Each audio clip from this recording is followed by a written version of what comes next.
अस्सलाम वालेकुम। Welcome to conflict card. दोस्तों, बात आज हम करने जा रहे हैं बांडीपुरा यानी इंडियन ऑक्युपाइड कश्मीर में होने वाली एक सिचुएशन के हवाले से, एक वहां होने वाली हैपनिंग के हवाले से। और जब ये तमाम वाकयात हुए उस दौरान इंडियन सियासतदानों के बयान पाकिस्तानी कश्मीर को लेकर आ रहे थे, जिसके बारे में फिर पाकिस्तान की फॉरेन मिनिस्ट्री ने भी अपना एलामिया जारी किया। इंडियन बांडीपुरा में ऐसा क्या हुआ जिसको लेकर मैं आज ये वीडियो बना रहा हूँ। सो बेसिकली वीडियो को बहुत ज्यादा लंबी नहीं होगी, बट हम इसे कंप्रिहेंसिवली समझने की कोशिश करेंगे। एक नई कश्मीरी मूवमेंट निकलकर सामने आई है जिसका नाम है कश्मीर रेवोल्यूशन आर्मी।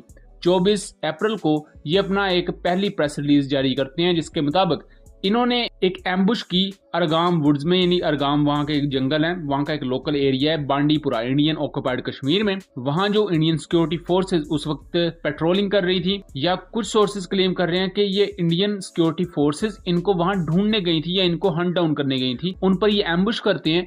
और कश्मीर रेवोल्यूशन आर्मी यहाँ क्लेम करती है कि 6 राष्ट्रीय राइफल्स यानी आरआर के जो पर्सनल है वो क्रिटिकली इंजर्ड हुए हैं, और 3 जो सोल्जर्स हैं 9 पारा एसएफ के, वो इसमें बहुत ज्यादा क्रिटिकली इंजर्ड हुए हैं, यानी कि जख्मी हुए हैं। यानी कि टोटल मिलाकर 9 इंडियन सिक्योरिटी फोर्सेज एहलकार इसमें जख्मी हुए हैं। ये प्रेस रिलीज है 24 अप्रैल की, और अब इस वक्त जब ये वीडियो रिकॉर्ड हो रही है तब है 27 अप्रैल। मैं इस पर पहले वीडियो नहीं बना सका क्योंकि उस वक्त मैं थोड़ा मसरूफ था। दोस्तों, इस वाक्य की वजह से बहुत ज्यादा कंसर्न्स रेज हुए हैं इंडियन साइड पर। वो ये कि एक तो ये जो कश्मीर रेवोल्यूशन आर्मी है, ये कोई इससे पहले एग्जिस्ट नहीं करती थी, ये अचानक से नमूदार हुए हैं।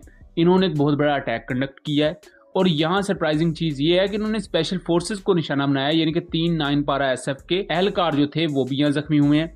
अब 9 पारा एसएफ इंडिया की स्पेशल फोर्सेज में से आती हैं, और one of the most competent special forces में आप इन्हें गिन सकते हैं। तो एक स्पेशल फोर्स के 3 एहलकारों को इस तरह एम्बुश में जख्मी कर देना, ये कोई आम बात नहीं होती। उसके बाद एक और इंडियन ओसेंट है, उन्होंने ये भी क्लेम किया हुआ है, ये जो वाक्य ने रिपोर्ट किया है ये बांडीपुरा के वाक्य के बिल्कुल अलग है। इसमें भी उन्होंने एक एम्बुश रिपोर्ट किया है जिसमें 2 इंडियन एहलकार जो है वो जख्मी हुए हैं, 2 इंडियन सिक्योरिटी फोर्सेज के एहलकार। अब ये तमाम चीजें उस वक्त हो रही है जब एक तरफ इंडिया में इलेक्शन चल रहे हैं, जबकि दूसरी तरफ कश्मीर में इस इंसर्जेंसी की हमें एक हाइक देखने को मिलती है। इस दौरान बहुत से बीजेपी लीडर्स के बयान भी आते हैं एंटी पाकिस्तान और पाकिस्तानी कश्मीर के बारे में, जिसके बारे में पाकिस्तान की फॉरेन मिनिस्ट्री ने वाज़ेह तौर पर इस पर अपना एलामिया जारी किया है। पाकिस्तान किसी भी सूरत किसी भी कंट्री की सोवरेनिटी के बारे में बात नहीं करता, और ना ही पाकिस्तान ये पसंद करता है कि कोई उसकी सोवरेनिटी के बारे में बात करे। ये एलामिया पाकिस्तान का था जो कि पाकिस्तान की फॉरेन ऑफिस ने जारी किया। बहुत से इस वक्त एक्सपर्ट्स ये बिलीव कर रहे हैं कि इंडियन साइड पर इस वक्त जो एंटी पाकिस्तान नैरेटिव बनाने की कोशिश की जा रही है वो बेसिकली वोट बैंक को गेन करने के लिए है।